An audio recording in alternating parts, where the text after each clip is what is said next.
नमस्कार, दृष्टि न्यूज में आपका स्वागत है। मैं हूं आपके साथ अंकिता। चलिए बढ़ते हैं खबर की ओर। सामान्य वर्ग के छात्र छात्राओं के साथ हो रहे कथित भेदभाव को लेकर एक बार फिर बड़ा सवाल खड़ा हो गया है।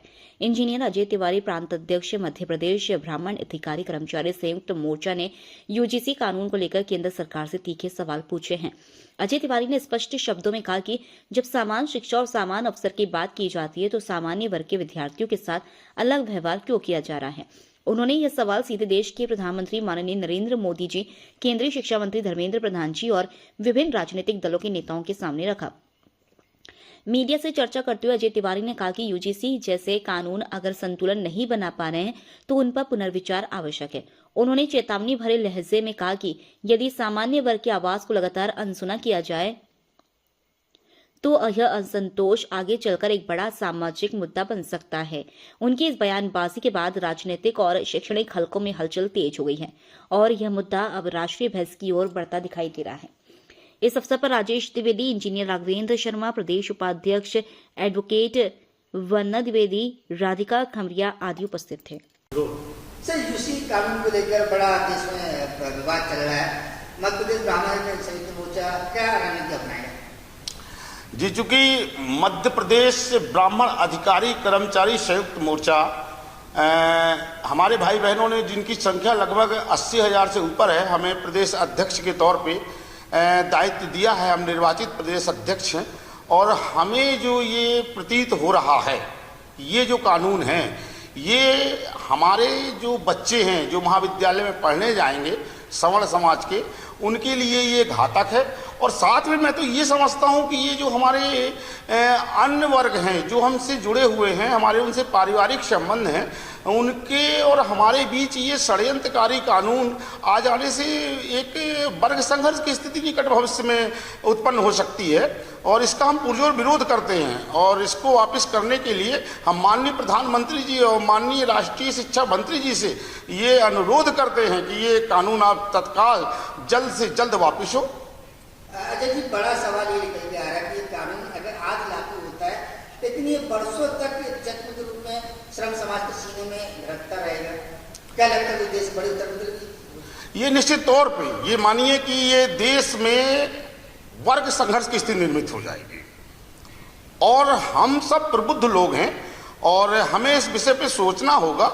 और मैं तो ये कहता हूं कि माननीय प्रधानमंत्री जी, जिनका नेतृत्व सर्वमान्य है, सतत रूप से हम उन्हें प्रधानमंत्री देखते आ रहे हैं, और उनसे ऐसी चूक कैसे हो गई? ये भेदभावपूर्ण कानून है। ये सवर्ण समाज के प्रति ये कहीं से भी किसी भी स्तर पे ये अच्छा नहीं है। और अच्छा तो हमारे अन्य जो भाई हैं, अन्य वर्ग के भाई हैं, उनके लिए भी अच्छा नहीं है, क्योंकि हम आपस में एक दूसरे से मिलजुल करके एक सामाजिक ताना बाना है और हम रहते हैं। और ये कानून के आ जाने से ये निश्चित तौर पे ये एक षड्यंत्रकारी कानून है जो दूरियां बढ़ा देगा और संघर्ष की स्थिति निर्मित कर देगा। उच्च न्यायालय ने इसको रोक लगाई है, लेकिन कुछ दिनों के लिए, कुछ दिन के बाद ये कानून लागू होने की संभावना व्यक्त की जा रही है। क्या लगता है कि हमारे देश का विपक्ष और सारे जो नेता खामोशी की दामन में बैठे हुए समाज में? जी नहीं, मैं ये इस बात से आपकी सहमत नहीं हूँ, क्योंकि निश्चित तौर पे हमारे जो माननीय न्यायालय, उनका मैं सम्मान करता हूं और उनके इस निर्णय का स्वागत योग्य है। लेकिन हमारे माननीय प्रधानमंत्री, चूंकि आज मैंने गुहार लगाई है और 80,000 से ऊपर अधिकारी कर्मचारी ब्राह्मण जो हमारा संगठन है, उसका प्रदेश अध्यक्ष यदि गुहार लगा रहा है, तो माननीय प्रधानमंत्री जी निश्चित तौर पे इसमें बहुत ही संवेदनशील और न्यायप्रिय हैं और निर्णय लेंगे और इस कानून को की जल्द से जल्द वापसी होगी, ऐसा मेरा विश्वास बनता है। क्या लगता है सर, देश का एक मामला आपको याद होगा, आपातकालीन स्थिति लगी थी, कहीं कानून आता है तो क्या स्थिति निर्मित हो जाएगी? ये उथल पुथल की स्थिति निर्मित हो जाएगी साहब। मैं तो एक बात यही कहूँगा कि ये पूरे प्रदेश ही नहीं, पूरे देश में, चूंकि बात बच्चों के भविष्य की है, सवर्ण समाज के, और इस पे कोई ये सहज कानून नहीं है, न कोई सामान्य कानून है। ये निरंतर चलेगा और आए दिन आपको घटनाएं सुनने को मिलेंगी। कुछ विधर्मी लोग ऐसे भी होते हैं कि वो फर्जी टाइप से भी कंप्लेंट्स कर देते हैं और हमारे जो प्रतिभावान छात्र हैं हमारे सवर्ण समाज के, उनके साथ कुछ भी हो सकता है और कल के दिन वो वेदी तो पीड़ित होंगे, तो हम कैसे अपने घरों में आराम से सो सकेंगे? इसलिए हम आवाज उठाएंगे साहब। तो बड़ा सवाल, जो प्रतिभावान छात्र रहेंगे उनको कहीं न कहीं निराशा हाथ लगेगी, तो जो अयोग्य छात्र रहेंगे वो सीढ़ियों पर जाकर ऊपर छत पे चले जाएंगे। नहीं नहीं, ये जो मुद्दा है ये तो आरक्षण का है, और आरक्षण मैं तो ये मानता हूँ कि आरक्षण सीधे जाति के आधार पे नहीं दिया जाना चाहिए। यहाँ भी बहुत बड़ी विकट स्थिति है, और आर्थिक आधार पे दिया जाना चाहिए। यदि हमारे ब्राह्मण हैं, हमारे ठाकुर हैं, हमारे अन्य समाज के भी हैं, हमारे जो क्षत्रिय समाज के अलावा हमारी जो इतनी समाजें हैं, उनमें जो नीडी और पुअर हो, वास्तविक रूप से वो जो आर्थिक आधार पे आरक्षण दिया जाना चाहिए। ऐसा थोड़ी होता है कि ये पता चला कि कोई IAS है, उसका बालक भी कल के दिन आरक्षण लेगा, और पता चला कि वो 40% वाला कल के दिन डॉक्टर और इंजीनियर बनेगा।